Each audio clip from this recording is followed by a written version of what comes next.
پیارے دوستو، آپ جانتے ہیں کہ اس دنیا میں سب سے پہلے کسی بھی بیماری کی ویکسین کس نے تیار کی تھی؟ آپ میں بہت سارے لوگ شاید اس کا جواب جانتے ہوں گے، اور اس کا جواب ہوگا ایڈورڈ جینز نے، جس نے 1796 میں چیچک یعنی کہ سمال پاکس کی ویکسین بنائی تھی۔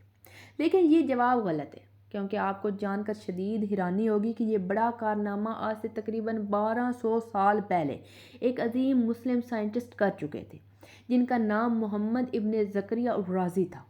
دوستو، اب آپ لوگ یہ ضرور سوچ رہے ہوں گے کہ آخر جب پوری دنیا کا یہی ماننا ہے کہ ایڈورڈ جینز نے ہی 1796 میں اس دنیا کی پہلی ویکسین بنائی تھی، تو آخر میں یہ دعویٰ کیسے کر سکتی ہوں کہ دنیا کی پہلی ویکسین ایڈورڈ جینز نے نہیں بلکہ آج سے 1200 سال پہلے ایک مسلم سائنٹسٹ نے بنائی تھی؟ تو میں آپ کو بتاتی ہوں کہ یہ دعویٰ صرف میں نہیں بلکہ بریٹین کا ایک مستند انسٹیٹیوٹ جس کا نام انسائکلوپیڈیا برٹینیکا ہے، اس نے بھی یہی دعویٰ کیا ہے کہ دنیا کی پہلی ویکسین ایڈورڈ جینز نے نہیں بلکہ 9ویں صدی میں پیدا ہونے والے محمد ابن زکریا الرازی نے بنائی تھی۔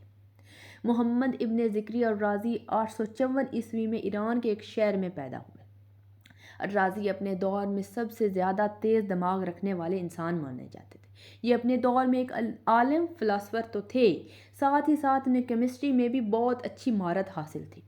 شروع میں ہی انہوں نے کیمسٹری میں کافی ریسرچ کی تھی، لیکن بعد میں آہستہ آہستہ انہوں نے میڈیکل سسٹم کی طرف بھی اپنے قدم بڑھائے، اور پھر آہستہ آہستہ میڈیسن کی دنیا میں ان کا نام مشہور ہوتا چلا گیا۔ طب یعنی میڈیکل سسٹم کی ہسٹری میں الرازی کو ابھی تک کا دنیا کا دوسرا سب سے بڑا حکیم مانا جاتا ہے۔ محمد ابن زکریا الرازی کو اپنے دور میں امام الطب کہا جاتا تھا، جس کا مطلب یہ ہوتا تھا کہ وہ اپنے دور کے تمام ڈاکٹرز کے ماسٹر تھے۔ محمد ابن زکریا الرازی کے دور میں چیچک کی بیماری بڑی تیزی کے ساتھ پھیل رہی تھی۔ اس دور میں چیچک ایک ایسی بیماری تھی جس کا کوئی بھی علاج موجود نہیں تھا۔ علاج کرنا تو دور، بلکہ جس انسان کو چیچک ہو جایا کرتی تھی، اس انسان کے پاس کوئی حکیم جانے کے لیے تیار نہیں ہوا کرتا تھا۔ جو انسان بھی اس بیماری کا شکار ہوتا اس سے گاؤں سے باہر نکال دیا جاتا اور ایک ویران جگہ پر جنگلوں میں چھوڑ دیا جاتا۔ وہ انسان جنگلوں میں تنہائی یا پھر بھوک کی وجہ سے ہی تڑپ تڑپ کر مر جایا کرتا۔ یعنی آسان الفاظ میں ہم یہ بھی کہہ سکتے کہ چیچک ایک ایسی خطرناک بیماری تھی کہ اس کے مقابلے میں آج کے دور کا یہ کرونا کچھ بھی نہیں۔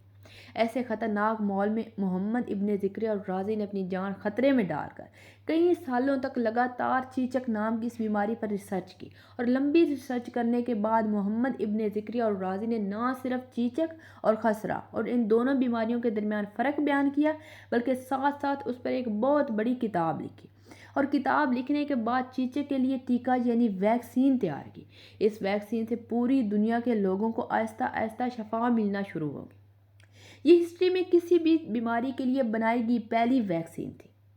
اس کے علاوہ محمد ابن زکریا الرازی نے اپنے دور میں ایسی بہت ساری بیماریوں پر ریسرچ کی جنہیں اس دور میں لا علاج مانا جاتا تھا۔ الرازی کی لکھی گئی کتاب الحاوی کے ایک ایسے بہت سارے چیپٹرز ہیں جو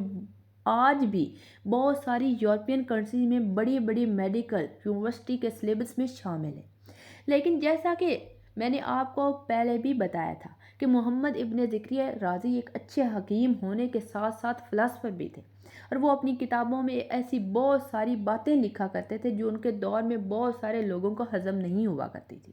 ان کی کتابوں میں لکھی گئی کچھ باتوں کی وجہ سے ان کے دور کے کچھ بڑے لوگ بھی ان کے خلاف رہنے لگے۔ کہا جاتا ہے کہ انہوں نے ایک بار اپنی کتاب میں کوئی ایسی بات لکھ دی جس کی وجہ سے وہ دور کی بخارا شہر کا حکمران ان کے خلاف ہو گیا، اور اس نے غصے میں آ کر یہ حکم جاری کیا کہ رازی کی کتاب کو اس کے سر پر مارا جائے، اتنا مارا جائے کہ یا تو رازی کی لکھی گئی کتاب پھٹ جائے یا پھر رازی کا سر پھٹ جائے۔ لہذا بخارا کے اس حکمران کے آرڈر کو مانا گیا، اور اس کے سپاہیوں نے رازی کی لکھی ہوئی کتاب سے ہی رازی کے سر پر مارنا شروع کر دیا۔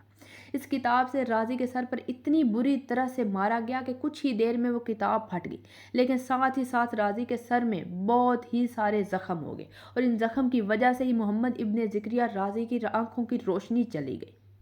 آنکھوں کی روشنی ختم ہونے کے ساتھ ساتھ زکریا ابن رازی کی جینے کی خواہش بھی ختم ہو گئی۔ کہا جاتا ہے کہ ان کے بہت سارے شاگردوں نے ان کے علاج کی کوشش کی اور ان سے اجازت مانگی، لیکن انہوں نے ہر ایک کو یہ کہہ کر منع کر دیا کہ میں نے اس دنیا کو بہت دیکھ لیا ہے، اب میں آگے اس دنیا کو اور نہیں دیکھنا چاہتا، اور پھر کچھ وقت کے بعد ہی الرازی کا انتقال ہو گیا تھا۔ دوستو جس حکمران نے الرازی کے سر پر اس کی کتاب مارنے کا حکم دیا تھا اس نے الرازی کی موت کے بعد یہ حکم بھی جاری کیا الرازی کی لکھی گئی ساری کتابوں کو جلا دیا جائے۔ لہٰذا ان کے حکم پر الرازی کی ساری کتابوں کو جلا دیا گیا، جس کی وجہ سے ایسی بہت ساری بیماریوں کی علاج بھی غائب ہو گئے جن کی دریافت خود الرازی نے کی تھی۔